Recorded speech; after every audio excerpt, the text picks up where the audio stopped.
walls came down when your love shone through.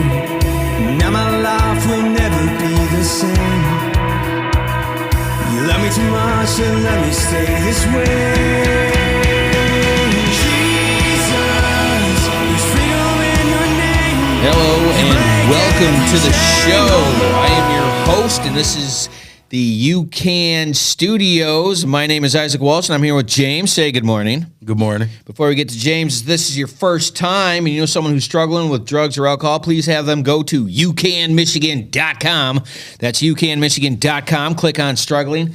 And we have a bunch of different partners there to help with drug rehabilitation, mental health therapy, housing, so on and so forth. And if it's just life in general and it's stinking outside and you need help with food or clothes or baby formula or churches or just need someone to talk to, please go to spiritualwarfareunit.com. spiritualwarfareunit.com. Click on struggling. I got over 25 different nonprofits that we are partnered with in the community under UCAN. All right. Help us, help others, help you. James, how we doing this morning, buddy? I'm doing wonderful, man. So him and I got to meet through a mutual friend, and it was it George? Yes, it was George. George, and then George knew Todd, and then yada, yada. All right. And so we hung out, and you did motivational speaking, or took me to the motivational speaking in Lansing. Yeah, see Eric Thomas. To see Eric Thomas. Now, a fellow Flintstonian such as myself, and you have a company called 369 Consulting and Logistics, correct? Correct. And it's 369consultingandlogistics.com? Yes. Man, that is a $10 handle right there. Yeah. All right, so what is 369 Consulting and Logistics? Well, 369 Consulting and Logistics is a collaboration of just everything, all of my education and what I've been pouring into myself, so that way I can give back to the community. So I'm offering services with business, because I got a business background. I'm offering services with literacy tutoring and mentoring. We're offering financial services, financial literacy, and we're offering motivational speaking and mentorship. All right, so people need help with life in general. Basically is what it sounds like, between business and schooling of some kind. They can get help, and then if you need someone to help pump their people up, you do motivational speaking as well. Is that right? Yeah, right, but 2024, we're taking it to a different level. So 369 Consulting and Logistics just went through all the paperwork and did everything that the company needed to do to actually start doing government contracting now. Oh, yeah, government contracting for what? Oh, as a consultant, on the consultant level, we can, like, subcontract work out to different people. So the approach I think we want to take this year is women-owned business is kind of absent from government contracting. So being able to get with women with small businesses and get them signed up through the government so they can start bidding, because they have a great advantage. I think this year, 2024, $11.4 billion has been set aside for women. And there's a lot of women that don't know nothing about it. And it's like, when I went to business school, you had like the red, and then you had the blue. The red represented, a lot of stuff going on, danger. Blue, kind of clear. So that's almost like a kind of clear area to get involved in. So just consulting a woman, getting her involved into the space, letting her know what she can do, and then stuff can be contracted. It's like government contracting is, from what I've learned so far in the last month, it's real. It's a real beautiful career if you execute it right and do what you need to do. All right, so give people a little background on your schooling, and then we'll get into the story, because you got a crazy story, but just give them the schooling part. So I started at my community college with the aspirations to be a general contractor, and it went from that to me loving to learn. This is over the span of about 8 years ago when I finally turned my life around, but I went in and got my certificate in building construction technology, and then, I got me a degree in business administration, general studies, and then I went over to Northwood University, and I got a bachelor's in business administration with a focus in management.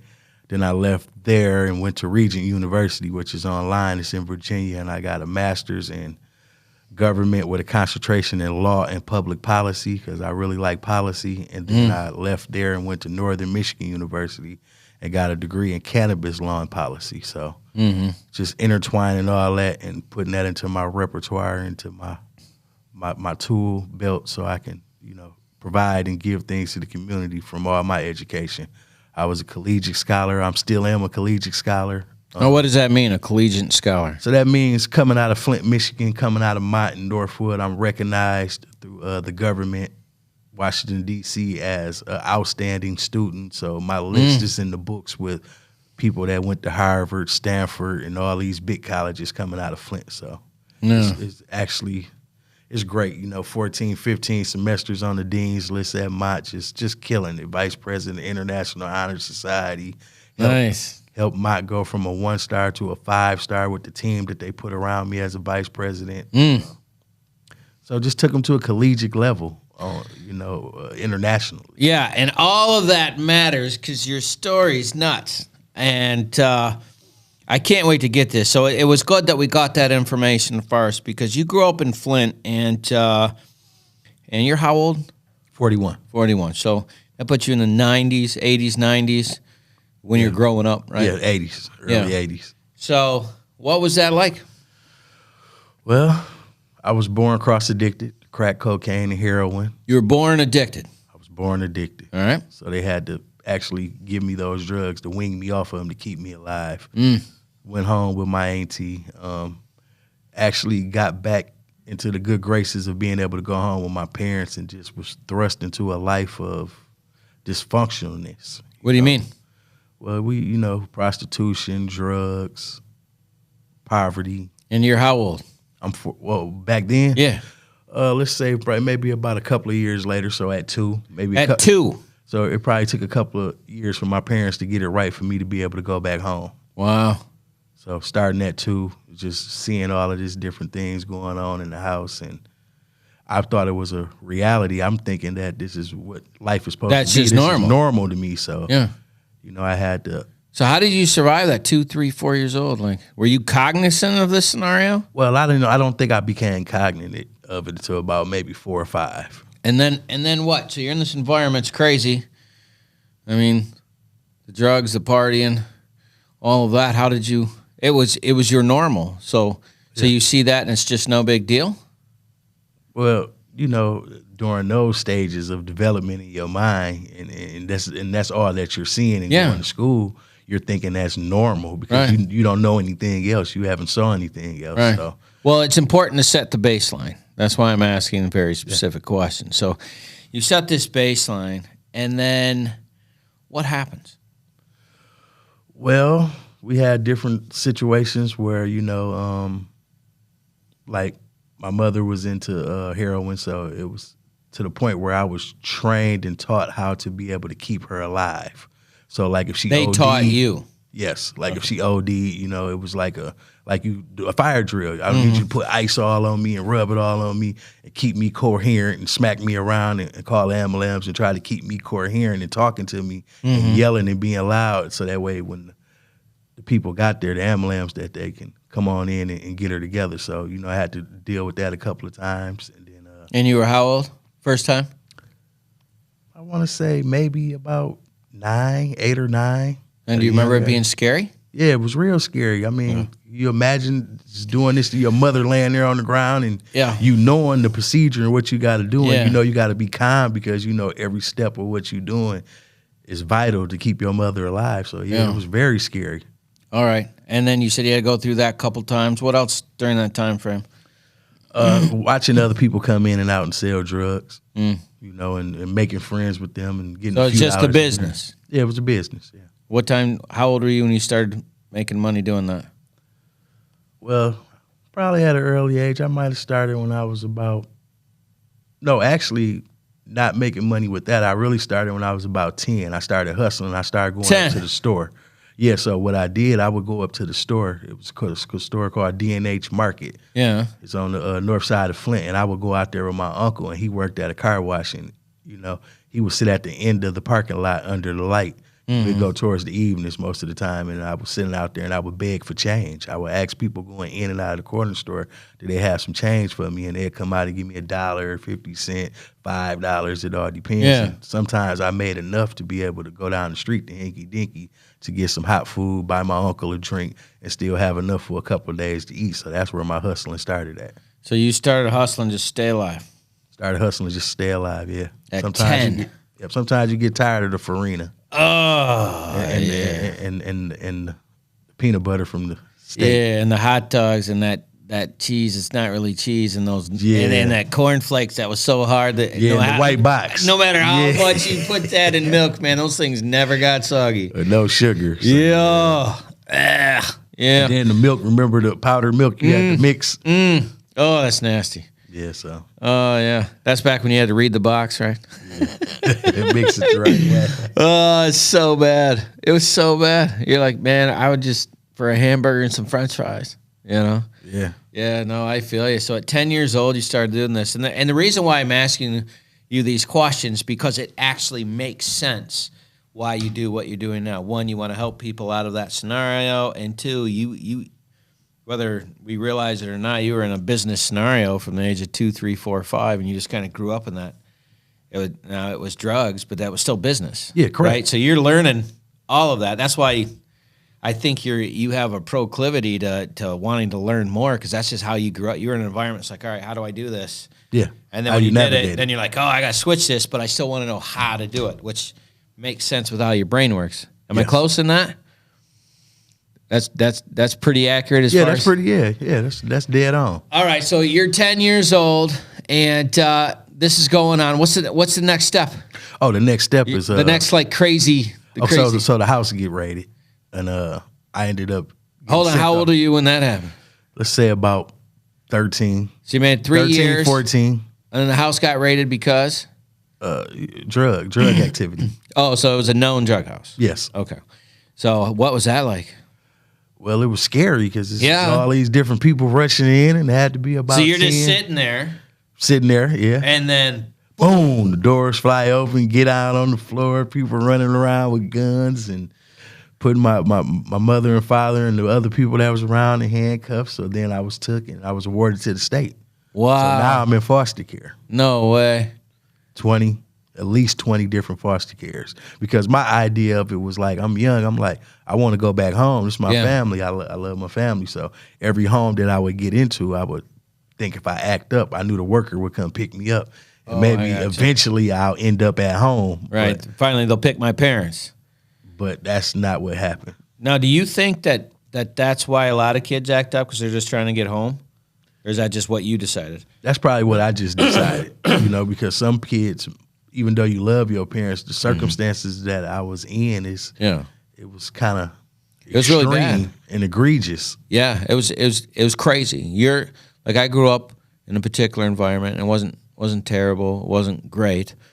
And when I talked to people out there, I said, that's crazy. And when I heard your story, I was like, that's insane. And for me to say that, and I know people think some of the stuff I went through was crazy, getting pulled out of the home for violence and stuff. Like the stuff that you did, but the way you flipped it blows my mind.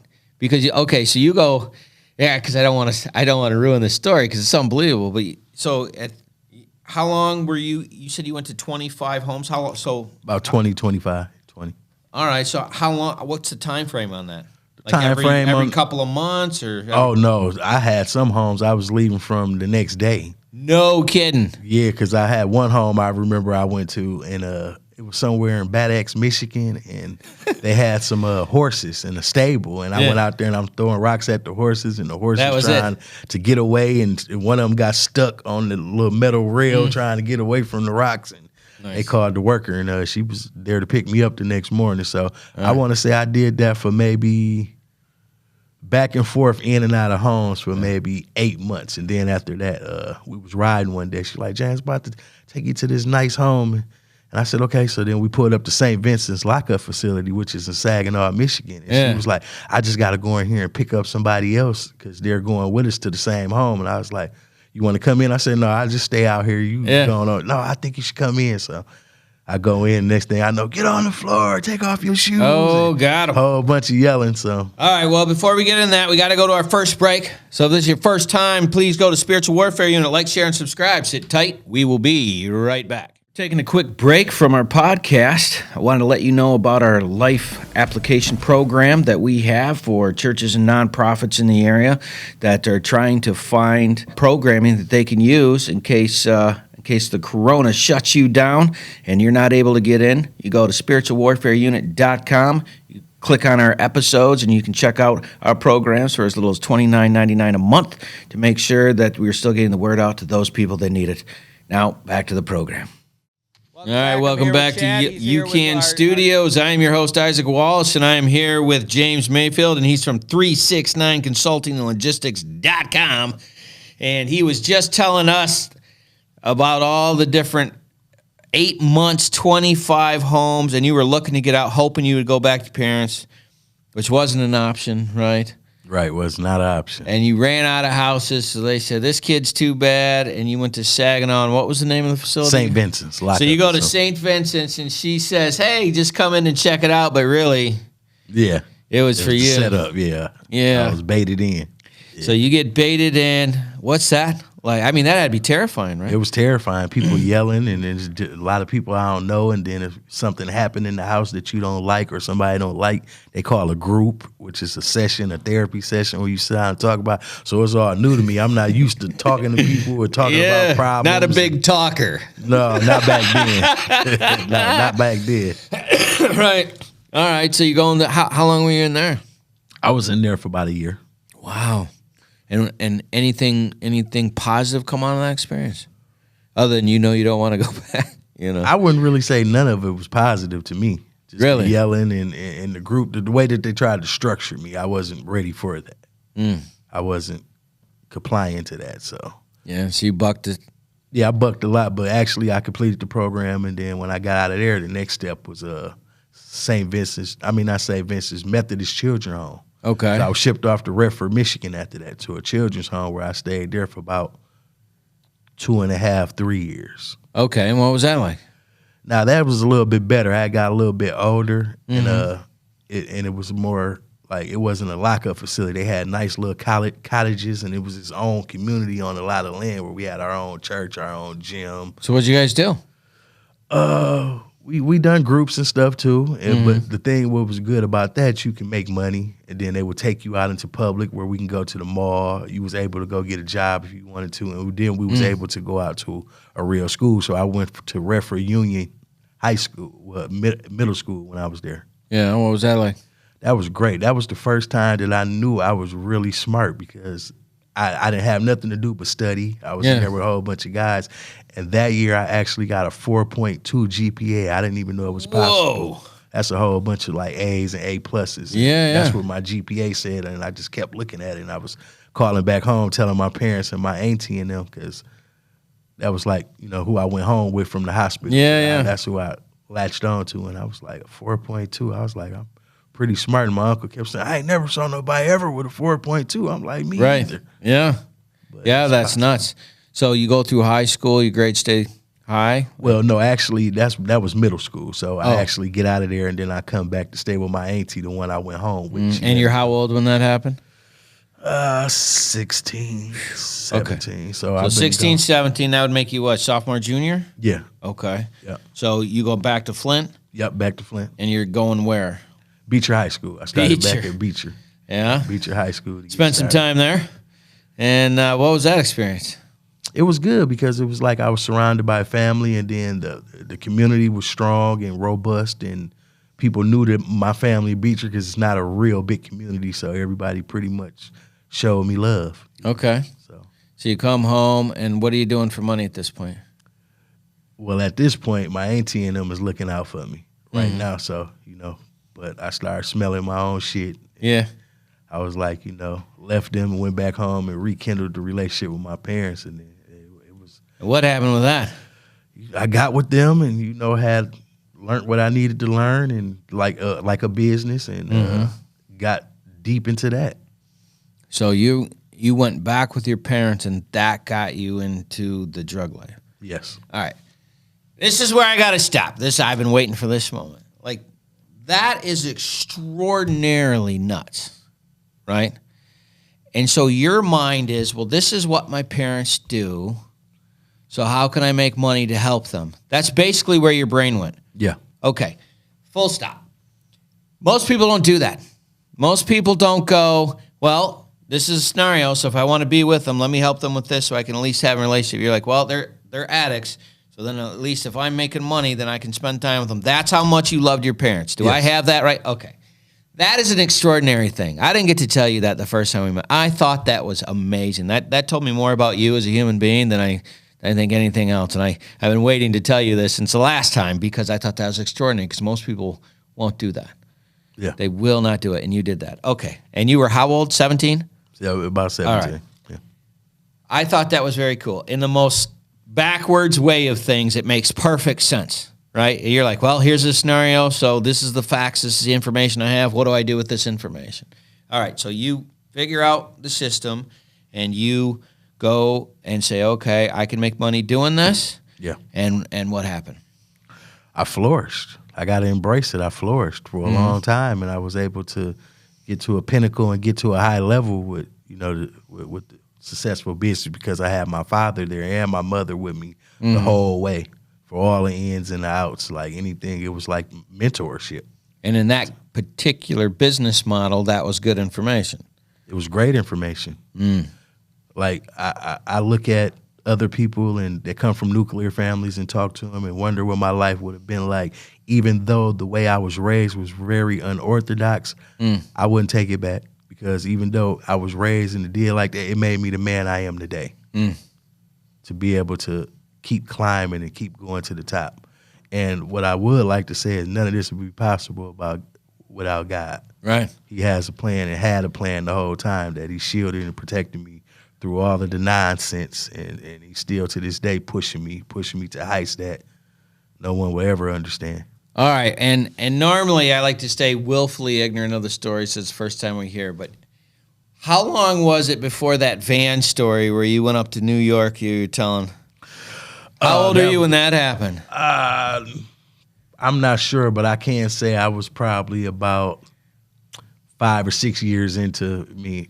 All right. Now, before this happened, did you get in any trouble in between those times, or was things just flourishing? No, definitely. Right now, I have 3 state cases and 1 federal case that I accumulated throughout my time of being in the streets. So I'm 41 now. I just turned my life around about 8.5 years ago. Okay. So, well, when did you get your first state case? Probably around that time, 17, going into 18. So right after you got started. Yeah. Yep. I caught that and ended up going to jail. Yeah. Doing a little bit of time, and then I got sent to New Path. That's what they was doing a lot. Yeah. I left New Path.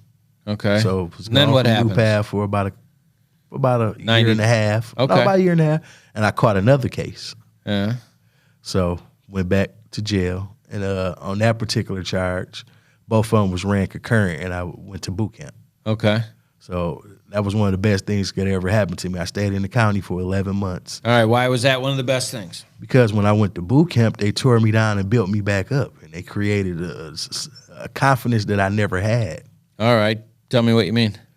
Well, going to boot camp and getting tore down, they talking to you crazy, they yelling at you, and it's almost probably like what the military would be Very like. similar, yep. And it was in Chelsea, Michigan. I'll never forget. And I went in there, and I'm looking like, I don't think I'm going to be able to do this. But if I didn't do it, it was a prison sentence behind that. So, me being able to go through it, got to the point towards the end when I was in Charlie, I was addicted to working out. I was addicted to the pain. I was addicted to challenging the corporals. Like, Trainee Mayfield, sir, said, corporal ain't got no smoke, sir. Drop training, yes, sir. And just be happy and just... I was in some of the best shape of my life, and when I came up out of there, I had a different mental on life. Like, I was strong. I was real strong. So what happened? So you have the strength and mental ability. What did you put your mind to? I got back out, found my father. He was staying in the mission, Carriagetown mission, and I picked him up, and I said, we back at it. Let's go. And took him with me. So it wasn't we're going to stop. It's I got a better mentality of how to do this. Let's get it. So you took it to get smarter for your business. I love how you got like a one-track mind, right? Yeah. We're not going to quit. I got you. Yeah. So you take your dad, who was also completely addicted, right? Yeah, but he still had to. It was certain levels to it. Yeah. It's hard to explain, but he still was a money-getting person. Yeah, he still got money. He figured out how to with me to help him balance it. It was perfect dynamic. Yeah. So, and he also helped you with places to go and what to hear and all that. Yeah. Right. And he used that dynamic to at least have a relationship, and then I can make some money and I can help them. right? Yeah. And see, when I first heard this, I saw a guy that was like, man, I really love my family, and this is the best I can do in this scenario, so this is what I'm going to do, right? Yeah. And so all of this happened within a 5-year period, and then the van story happens, right? Do I have that right? Yeah. All right. He's already told me this story, but this is one of the craziest things I have ever heard in my entire life, all right? So you got like 1 minute to kick it off. We already have to go to our second break. So, like, how do you want to tee this up? Okay, so this is how we're going to do it. Me wanted to take a chance and ride out to New York with some people that already got high. We went out there looking for some people back in the days that they said that they knew that we didn't find. I had a ton of money. The experience was crazy because I didn't know nobody. First time in New York, I drove through a blizzard. All I could see is there's you, your mom, your dad, and a blizzard in a van, right? And one other guy, the person who said he knew the people. Oh yeah. So we get down there, don't nothing shake off. Hold on, before you get into that, because you're gonna get that. We do have to go to break. So I want to give a shout out to your company, 369 Consulting and Logistics.com. And again, if this is your first time, please go to Spiritual Warfare Unit. Like, share, and subscribe. Help us help others. Sit tight. We'll be right back. Welcome back. I'm here with Chad. He's here with our drug dog, Hans, and he's been a big hit at the Depson Dogs. Tell everybody a little bit about Hans for us. Hans is the man. Hans loves to find drugs. We take Hans and we search different rehab facilities, schools.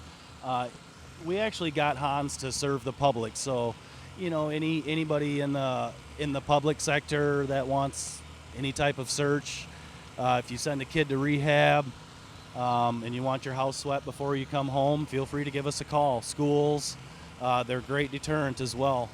I'm here with the regional chaplain down Genesee County. Kenny is here. They do great work inside the jail. Can you tell us a little bit about the programs that you guys have inside the jail?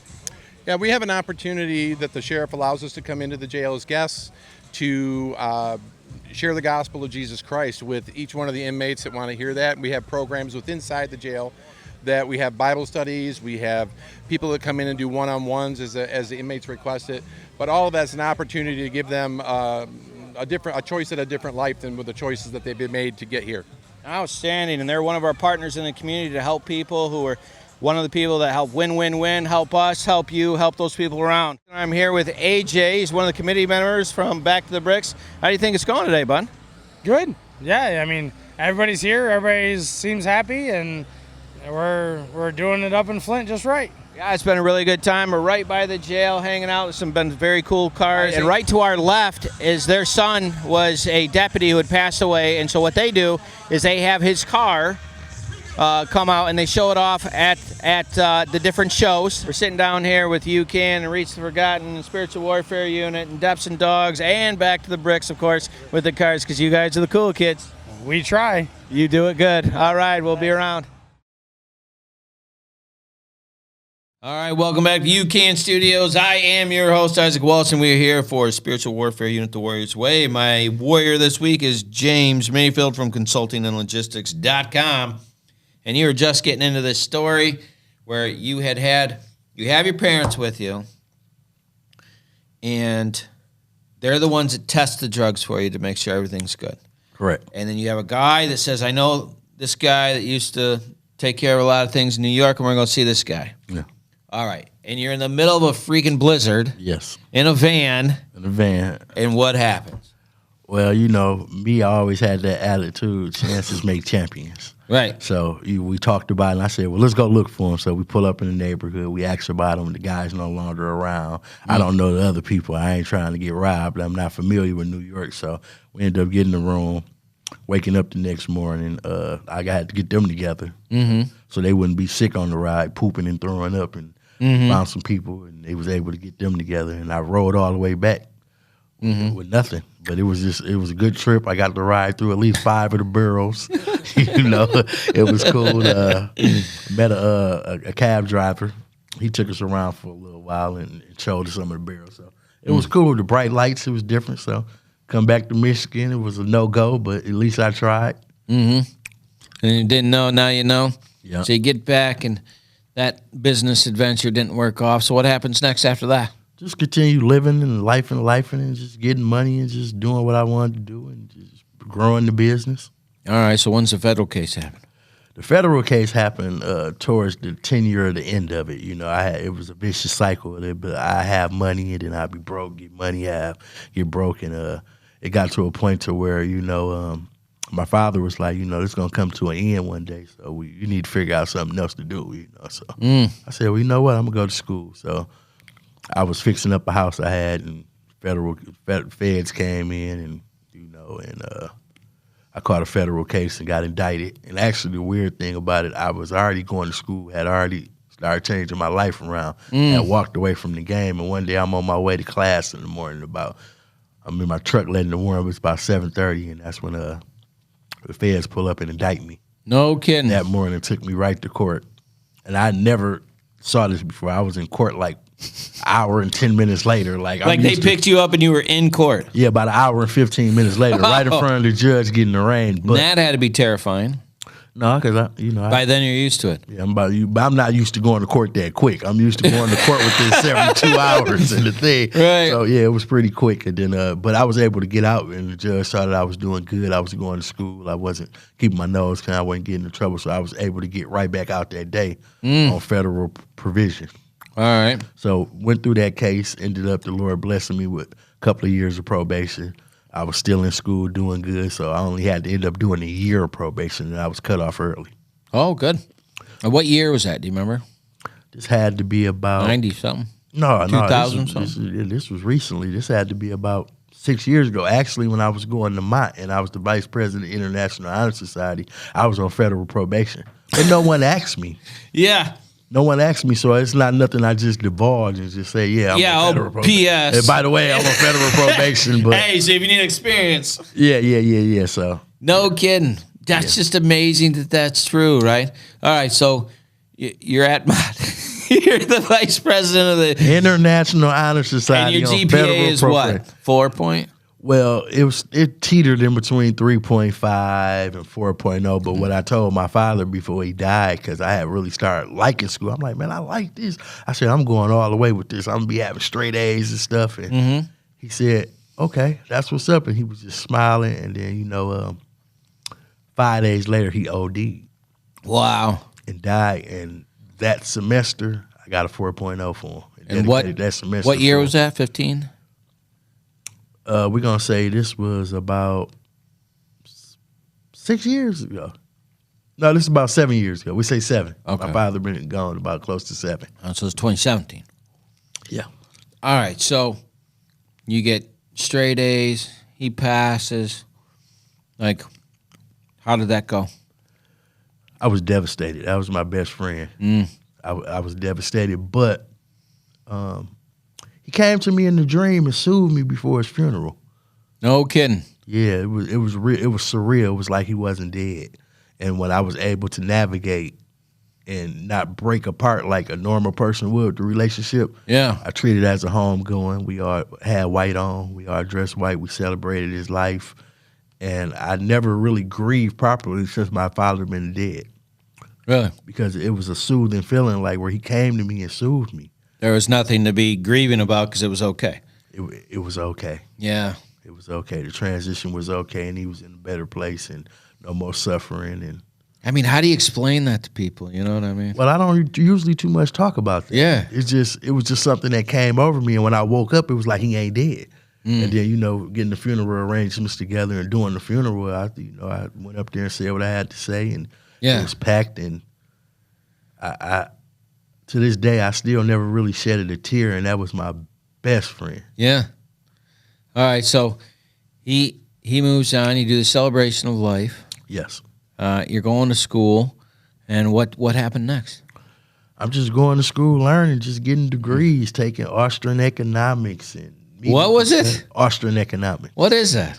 Well, it's not like mainstream. It's what the Aussies believe. And basically what they believe is that the government has no place in no one's business but to protect them or their property rights. They don't believe in supply curves, demands and all of that. They believe it. If we have a recession, we'll figure it out. We don't need no bailouts. So that's just basically their ideology of what they believe in.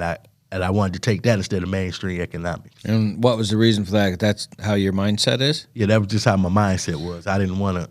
I liked it. I read over the course, Yeah. diligently done my research and then looked at regular economics, and I'm like, I'm about to take this. So. Yeah. So how did that play? So how did you end up doing in your classes with that? Oh, A. Definitely got I love A how in you're that. like, well, A, yeah. Yeah, A. Yeah. A in that. I pretty much did good in mostly all my classes. Like I told you, I made the Dean's List 14 semesters in a row. That is phenomenal. Yeah. That is phenomenal. So you finish up. When do you finish up with your first degree? I had to finish up with my first degrees and certificate that Mott? at Mott. Yes, I Yeah. finished those up, and then I went on to Northwood University. Okay, and how long were you there? I was at Northwood I done a 3-in-1 program. So I was at Mott for a total of 3 years, and then my last year I went to Northwood. So all Okay. my credits traveled with me, so I done a year at Northwood. And how was your schooling there? It was phenomenal, and all I could think about is one of my professors. He did a segment on quantitative easing Okay. that blew my mind. Why? Because it was just like the way he just talked about the government, and because I studied a lot of constitutional law and government things and government, Which makes branches. sense to me. And so it's just the understanding and knowing that how the government print up money, fiat cash, and how that it's just IOUs. Yeah. And the debt ceiling, and he got to talking, and this went for the whole class, and I got to invite a friend, so I invited one of my friends to come in, but he said that the way that the United States, and this was like 5 years ago, that the rate it was going, it was looking like they were going into a phase of almost like Hitler. Like when Hitler came and the Deutsch disappeared and he took everybody's money and gave him what he wanted to get. He basically said that the dollar was dropping significantly, and if they ever found a way not to utilize the dollar anymore, that then it won't be worth anything anywhere else and when nobody else accepts it. So it was interesting, but it was kind of scary to see how the trajectory of what he projected what was going to happen, because he was studying at Hillsdale. And he was getting a doctorate in the Constitution. So Wow. So you take that, and what did you do with it? Get your degree. What was it again, your bachelor's? I got a bachelor's in business administration with a focus in management with high honors. So I left there, and I was like, I wanted to go to Michigan State. That was always my dream, to go to Michigan State. I wanted to study public policy.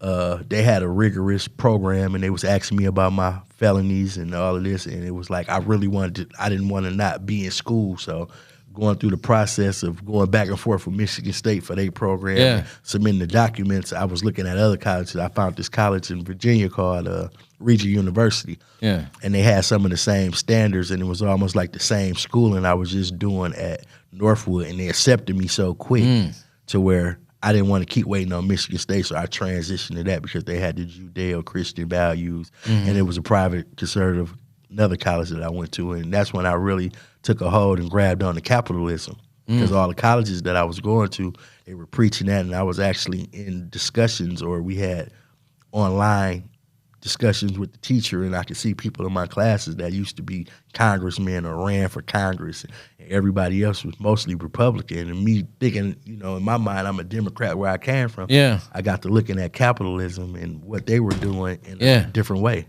So, like, what was it that hit you and you said, yeah, this is it? Like, there had to be like you learning, and then like, man, I don't think this way at all, I guess it would be the point that no one can stop me but myself. Right. So I have to, it's the only thing holding me back is me. It's no hidden hand. There's no one else stopping me from getting where I wanted to get. And looking at and seeing that other people were doing it, it's like, I can do this. Right. So that's when the motivation kicked in this. When it didn't become too big and I'm just a victim of society, it's like, no, I got educated. I have these access points. Okay. See, this makes perfect sense, because now you're like, no, it's this. And so that's why 369 Consulting exists. And you're like, here's the avenues that we have the money, abilities, and this is what we can do, and this is what I learned, and I can help you do those things. Yeah. No kidding. All right. So that all makes sense. So you're just a helper. Yeah. At the end of the day, you're just a guy who cares about people and wants to help, and you've been doing that through the whole. See, I like to try to find these patterns in people's. Yeah. And since you were a kid, it's almost like you were put in that position, and all right, no matter how crazy, you just knows the grindstone. Yeah. So one of my biggest assets that I like, one of my biggest flexes, if you ask me, when I was at Mott, the Vice President of International Honor Society, I created a program called LTM, which is Literacy, Tutoring, and Mentoring, which is combating the cognitive effects of lead poisoning. And this is in the height of the water crisis. I put this program down at my old school, which is Dory Ryder Elementary. Then I went over there and put it down at Durant Terry Mott. So I had people from my board, people from my school going into my sites offering literacy, tutoring, and mentoring to the children that was in the red X zone for water crisis and lead poisoning. No kidding. So I was able to do that and build a contract with Mott. So now to this day, they have it in a federal work study program. It's not called LTM, but they still send the students over there, and they still helping them children out that's dealing with the water crisis. No kidding. Still in the water crisis. And then the people that do that, they just volunteer their time? Yeah, it was a movement at the college. I had everybody being a part of it. Yeah. My whole board, people from the college, the library. I ended up getting an award from the college for most outstanding student and impact. And actually, that college won a award. One of the people at the college, I think it was the lady at academics. She won an award at the International Honor Society that was in Nashville that she had to accept for, being part of a dynamic college. Dynamic college. Dude, that's amazing. But we already got to go to our third break. Please like, share, and subscribe. Sit tight. We will be right back.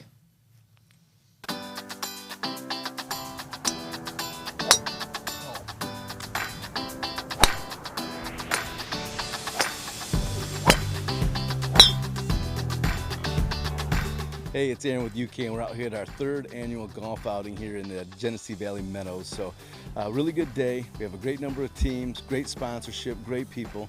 We're hoping for a great time. The weather's good. So, we appreciate all the support we get at all of our events. It helps us fight the fight that we fight. So, thank you all. Stay the course.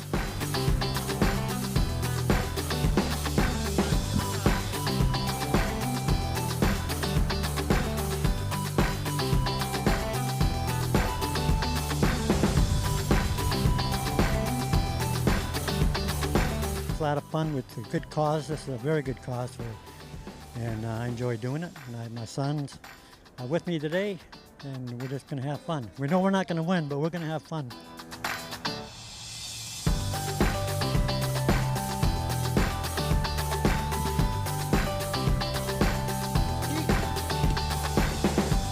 Oh, today is an awesome day today. This is our fourth or fifth one here, and can't thank UCAN enough for what they do, especially on this situation where they have this outing. Mark and Debbie and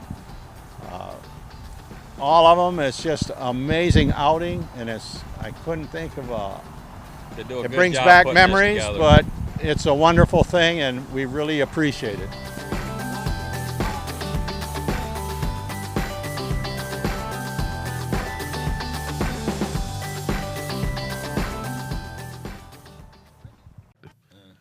All right, welcome back to the show. I am your host, Isaac Walsh, and this is UCAN Studios, The Warrior's Way, and my warrior this week is James Mayfield from 369 Consulting and Logistics. That's 369 Consulting and Logistics.com. And how did you come up with that name? Well, me liking Nikola Tesla, putting that together, and him knowing that what he said is it's not verbatim, but if you understand the significance of 369, you'll understand the universe. So I'm very all right, spiritual. so tell us what the significance of 369 is. Well, he believes that 369 comes up, and if you do everything in 3 6s and 9s, that you tap into the universe and you're able to manifest and do pretty much anything that you want to do. Nikola Tesla was actually, I believe, taken out because he wanted to be a helper like me, but he wanted to give everybody free power.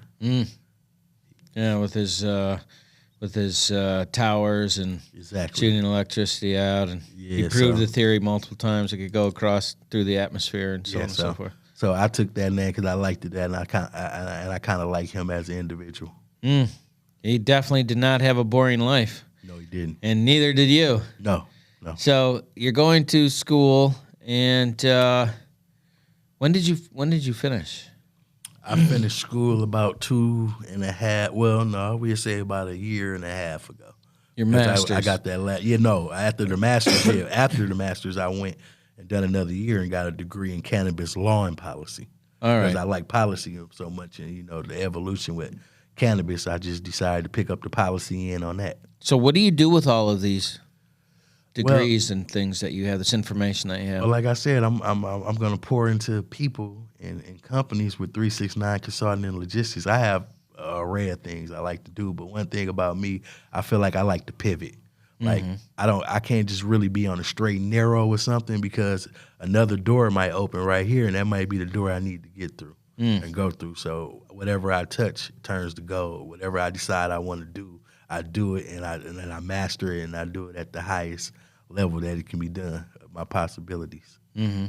And so, if someone was doing this, why would they want 369 Consulting and Logistics? Oh, because like you said that too. I've been in business. I've been seeing business structures since I was 2 years old. So, as far as the business part, I definitely can help you with that. And just navigating life, what I went through, the trials and tribulations, and then having a few businesses, running businesses, legitimate businesses also. I have a lot to offer. I have a wealth of knowledge. I have a lot of skills, and a lot of schooling. And I want to bring that back to the community. So that's why I put that together. And also, me and George, when I met you through, we just started a media company also called Out of the Mud Media, where we're finding people, that from Flint, Michigan. That's where we started out the basis. That came from out of the mud, because I like to say I am the mud that people came out of. Yeah. So, getting stories like that, inspirational stories where people came from and what they went through and where they at now with their dreams and aspirations. But we doing an array of a lot of other stuff. So that's coming soon this summer too. So I just got my hands in a lot of things. I got a nonprofit up from here, and we're going to be doing literacy tutoring and mentoring. Actually, I want to take my program and put it online. Okay. And just help out the kids and mentor these kids, man, because they're the future, Right. And I want to just give back and pour into my city, because I took so much from it and hurt so many people that I just want to win. And I think it might be my purpose is to give other people hope and to let people see where I came from, Right. how I navigated and got out of it. And it's never too late. That's my story. I changed my life 8 years ago, so it's never too late for you to change your life. Yeah, it's literally word for word what I tell people about my story. Like, I have an opportunity to give people hope. Why in the world would I not do that? Yeah. Just find it extraordinary. So at the beginning of the show, you were talking about how women's businesses have a green light right now. So if you were to have somebody take a look at that, what is it that that a lot of people don't know about that? Well, I know that every year the government sets aside a whole bunch of money to get things done. Mm-hmm. So as far as buying goods, they buy goods from people. You can sell the government paper clips, toilet tissue, paper, or you can pull down government contracts like for instance, so since I'm a consultant, let's say it's something going on in Maryland and it's a janitorial service going on, and it's about, let's say, 3 buildings. So what I would want to do, first of all, is do all my research and find out, where it's at, go out, look at the facility, and then make phone calls, But by me being a consultant, I ain't got to clean nothing. All I need to know is put the numbers together, call the people, set it up, and then at the end put me, 10, 15% on top of what I'm putting in for my cover my costs to be able to daily operate, put in the bid, successfully get it, and now you got a contract for a year starting off with the option of 4 more years. So if you think about that, if you can continue to land contracts and build that rapport with the government, then eventually they'll start calling you with solicitations and saying, hey, 369 Consulting Logistics, you think you can pull this off for us? So I just have a lot of plans with that, but I look at it in the aspect of, even with veterans, like with George, veterans are really first to get money. The set-aside money goes to the veterans first, then it's the women, then it's the minority-owned businesses. So, for instance, me and you can form a joint venture contract together where you can have 51% of the company, I have 49%, and now we're both registered through sam.gov, and we're both federal contracted. Now we can go after the money that's allotted to you, which is the set aside. Well, that sounds interesting. I think we should have more conversations later because I Yeah. like where your brain's at on that. Plus, I just want to help the people. Which reminds me, 420, we are having a concert at the VFW Hall in Davison for veterans, Veterans Appreciation. You can come out there, and if you're not, it's free for a veteran, and if you're not a veteran, I think it's $5. Taco bar. Okay. And we're going to have 3 different bands and a DJ. And I think one of my buddies is going to do some motivational speaking, Todd. Okay. And because I'm expecting him to be healthy and back, and Yeah. so I want to do that because I think that'll be cool for him and everybody else. So we got that coming out. You definitely should come out to that. Check that out. Okay. Do you have anything like coming up in the future for your nonprofit or your businesses that you like want to make sure people are aware of, or opportunities that present themselves, or anything like that? Yeah, well, I definitely want everybody to keep an eye out for Out of the Mud Social, the media company that I constructed. Out of the Mud. Out of the and Mud. that's a podcast. It's a podcast, but actually we're turning it into a media. We're going to start off with podcasting, and then we're going to just open the horizons of different things that we can do. All right, and that is going to be launching or is launched? No, it's not launched yet. We're collecting content right now. Okay. We're not in a rush to launch it. We're just making sure we're getting great content first. So that's becoming this summer. So I'll get back with you with a link tree with all the different platforms we're going to be on there. And the nonprofit is going to be great, man. We're going to get these kids. We're going to work with them. We're going to teach them etiquettes. And a lot of them is going to come from maybe places that I didn't came from. Them the ones I want. I want the ones that had the roughest of the rough, so they can see what I'm doing. I can lead by example. Like, you can make it because I can make a difference. I was there, or I dealt with that certain situation that you're dealing with. So just loving on the community and bringing everybody in and trying to help people be able to successfully sustain themselves. That's really what my goal is in this community, to help build it back up. And since I'm in the policy, it might be some efforts with lobbying in the future for me. Lobbying, because it's all about public policy. Policy has to be changed, but policy is meant to be ratified, amended, and put together. So is there any things as far as policy that you're looking at that you're like, yeah, I'd like to see this change or that change? The list is so long. Give me like top 3. And I why? can give you the top 1 because I don't want to put everything out there. I believe that it needs to be some type of policy put together where senior citizens is not losing their homes. What do you mean? Or like getting tricked into reverse mortgages and things of that nature. Oh, that's a trick? Reverse mortgage? I mean, it depends on the person. I mean, it should be other ways, and it should be more things laid out for us on the policy thing. Okay. I mean, I'm really avid about cannabis, so wanting to get that deschedulized and see that on the 3. So that could generate. I really believe if the government decide to deschedule that, put that as a number 3, let everybody be able to use the 1080 tax code, and that'll open up a whole bunch of businesses and a whole bunch of things. It's a lot of things that's gonna happen. It's gonna be so robust. I think it might be kick up to number 1 or number 2. One of the businesses that in the future, definitely, because you need people in everything. It's in the embryo stage. You need people in human resources. You need people in graphic design. You need people in banking. You need accountants. And if people can put together things like that now and get their ideas together, once that launch, you can be a multi-millionaire overnight just with the right idea once it happens. Yeah, I really believe in that. Well, as you can see that. Is there anything that you want to make sure that people knew about your story that maybe we skipped, or because I got a couple minutes here and I just want to make sure that you get to use it all? Well, what I would like to say is, out of all the Mayfields, I am the greatest Mayfield ever. Really? Yeah, that's what I like to say. And that's my email too, thegreatestmayfield@gmail.com. The greatest Mayfield. I am the greatest Mayfield.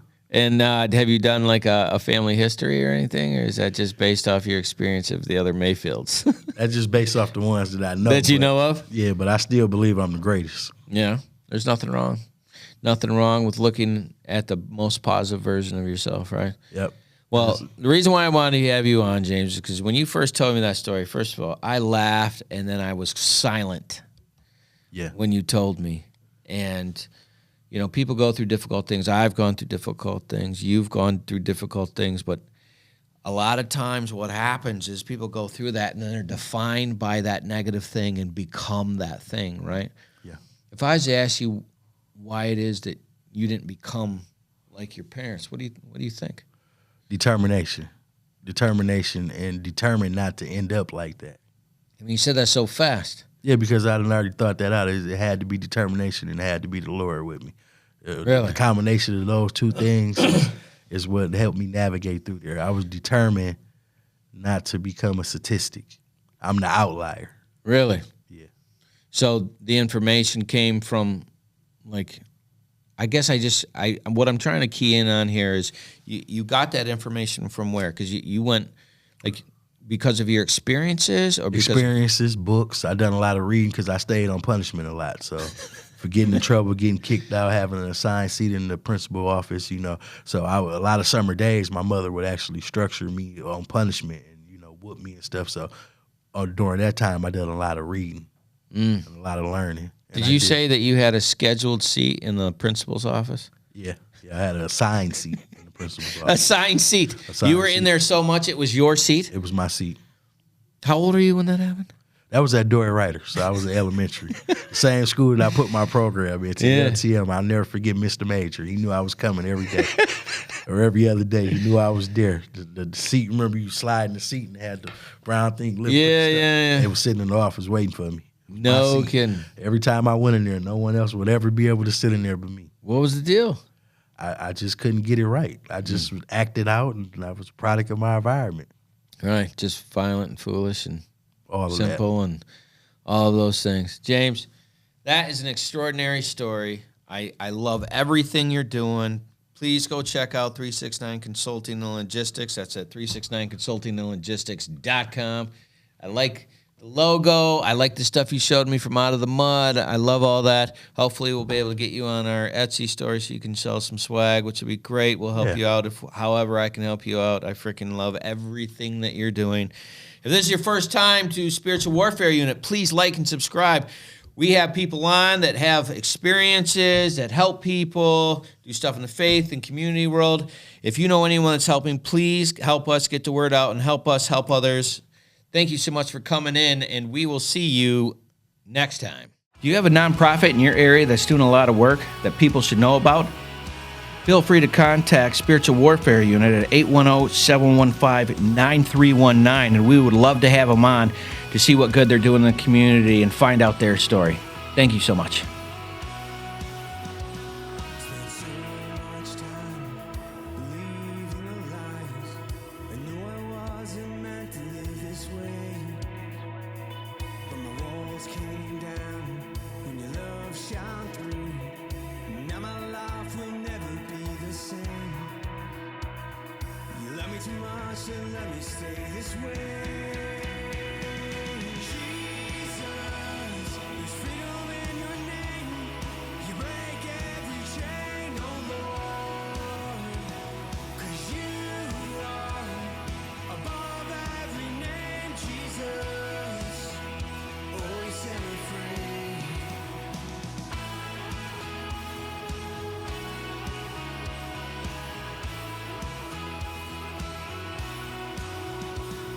Now I live my life singing songs of praise.